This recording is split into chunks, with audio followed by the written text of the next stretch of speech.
Hello and welcome back to the Exclude Magazine YouTube platform. I'm Jack and you're joining me today essentially as I try to salvage a building and unboxing of the brand new LEGO Boba Fett, part of their helmet collection, which is obviously part of the 40th anniversary of The Empire Strikes Back. So I picked this guy up today from Game here in the UK. And I did record, or thought that I'd recorded, a full unboxing and building, which I was going to speed up for you guys so you could see it all come together piece by piece. Of course, I managed to record a grand total of 7 seconds. Fantastic. So, trying to salvage what I can. So yes, here we go. Let's just take a look at what we do have. So of course, this is the end result. Here you can see the Empire Strikes Back 40th anniversary Boba Fett. He does have the movable rangefinder there, so you can have it down as well. A nice little touch. Obviously, this is more of a premium offering from LEGO. As they say, it's £50 here in the UK, so I can only imagine it's the rough dollar equivalent, around $50 to $60. If you are stateside though and watching this, you will have to let me know down in the comments below. Also, if you are seeing this guy out in the wild, I've just noticed that I've made some kind of balls up. There we are. I can see that these bits at the back here aren't completely even, so I'm going to have to take this apart after this video and see what I can do to sort that. No idea how that has happened, but either way, this guy looks fantastic. I think considering the price I paid, I'm actually really happy with it. £50. You can see, you know, I really didn't have a choice. As soon as I saw it in the shop, I had to pick it up.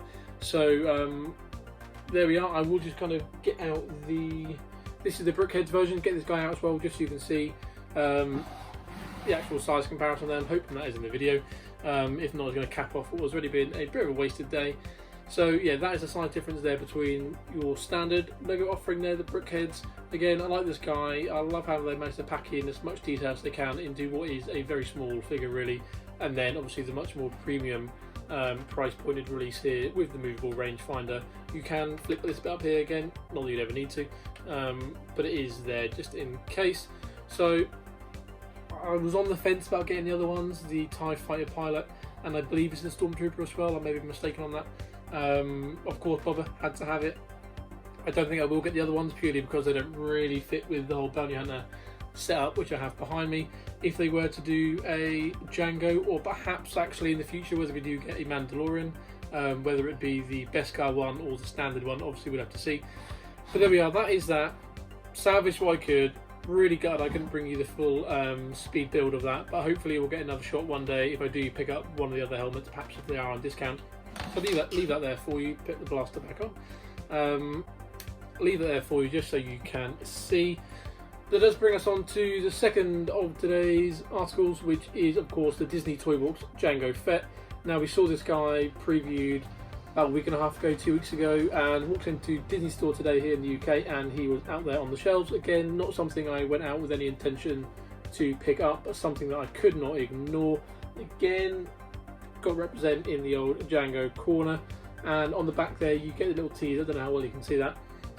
The teaser there that we are going to be getting the Mandalorian, and we are going to get what looks like a First Order Trooper, whether that is the Sith Trooper design, I think most likely by the angle of the helmet on there.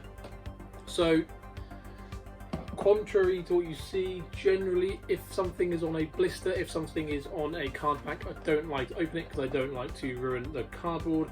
I'm sure you can shred me down in the comments for that. These guys are an exception. I do have, Boba is going to be covered in dust, I probably should clean him a bit more. There, so I do have the Jango, so you can stand there whilst I'm doing this. So that's why I want to get this guy out, just so that we can see how they compare next to each other and also their scale.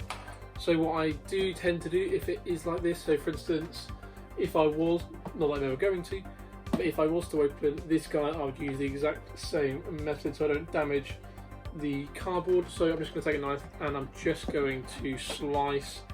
I mean, part of my soul dies when I do this. Generally speaking, this is easy. There we go. And you just slice all the way around. Make sure not to cut your fingers for the sake of some YouTube views. Keep slicing. Essentially I'm going to make a hinge so that it can be opened like so, and then I can pop out the tray, and the box largely is none the wiser. Typically it has come off a little bit there, but there we go, so we can get rid of that. And we can, oh no, that is attached. So there we are, that is what we are left with. So the Jango Fett there with the jetpack. I didn't really realise he had that, but of course, nice little touch. So here we go. Breaking him out, get rid of that. Okay, so straight away, yeah, I love these guys. I think they are just the right blend of detail, stylization. Of course they are meant for a much younger collector, but I mean, try telling us that. As you can see, I'd imagine the majority of these are meant for the younger collector. But there we are, you can see the Jango looks fantastic. Let's have a look. There we are. So Jango obviously next to Boba there. Boba not posed quite as well, not posed quite as dramatically there. The legs on this guy are a bit more wobbly, as you can see. So that is the only problem with him. I tend just to kind of leave him. I don't touch him for that exact reason. He does feel a lot sturdier there. Let's see if the jetpack comes off. It doesn't, so the jetpack is fixed, so there's no firing motion, nothing like that. Again, it is aimed at the younger collector.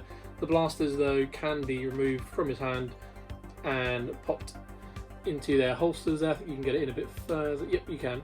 So they go all the way down into the holsters there. So what I like to try and do on some of the figures, if possible, is just make it look as though he is reaching in there for that blaster. I mean, trying to pose him quickly is not something I'm particularly good at. I don't ever have another version of him in that pose, I don't. So yeah, something like that where you see he's reaching in there for the blaster. You can put both blasters in their little respective holsters. Detailing's great. I mean, the paintwork on these is great. Again, this was £7. So when you scale it up, again, I can imagine it must be rough equivalent United States, under $10 essentially. The detail you get in the paintwork, you're getting, it's hard to fault them for the £7 really. I mean, you'd have to be really nitpicky to fault them. As I say, with the Boba, the only problem I had were those legs, and they are a little bit thinner, particularly the joints. You can see they are very thin in those joints, on the hips as well there, which is why I tend not to do anything too dynamic with this guy. I just leave him so that he's standing, and I pop him in with the rest of the Boba Fett family. Just to kind of give you some idea here of scale, trying to get him posed impromptu again, not working out too well for me there. So let's get him a bit of pose, just so you can see. Trying to show me up. So there we are, and the nearest equivalent here is the Fig Arts version here, which I brought a few years ago. Again, seems to be a thing with Jango. Those legs, that is atrocious. Again, I try not to touch him for that reason. So there we are, the Fig Arts and the ToyBox version. I hope you can see that. This is how well they scale next to each other. There we are, again, £7. I think he was like £80. I got him for about 40 at the time. So when you consider, you know, you really can't fault them for £7. So there we are, a very impromptu video, a very smashed together video. Again, not something I fully intended to do at the time I woke up this morning, but I couldn't resist picking up the helmet. I think the helmet looks absolutely fantastic. The only trouble I'm going to have is finding a space for it. That is going to drive me mad. But there we are, they look fantastic together. £7, you can't go wrong. Actually really excited to see this line expanding. Hopefully get to see more. I'm excited to see the Mandalorian. It'd be cool to see some of the other bounty hunters. Of course, I'd love to see an IJ or a Falam or a Zuckus, a Bosk, a Dengar. That's dreaming, of course. But there we are, as ever. Thank you for joining me. I've been Jack. Thank you for stopping by the X-Loop Magazine YouTube platform. As ever, you can find more information on everything you've seen here on xloopmagazine.com. Links are in the description below. If you enjoyed today's video, please do subscribe to show support. You can catch us on social media via @xloopmagazine, of course, on Instagram, Facebook and Twitter. Thank you for stopping by, and I will see you here again very soon. Cheers, guys.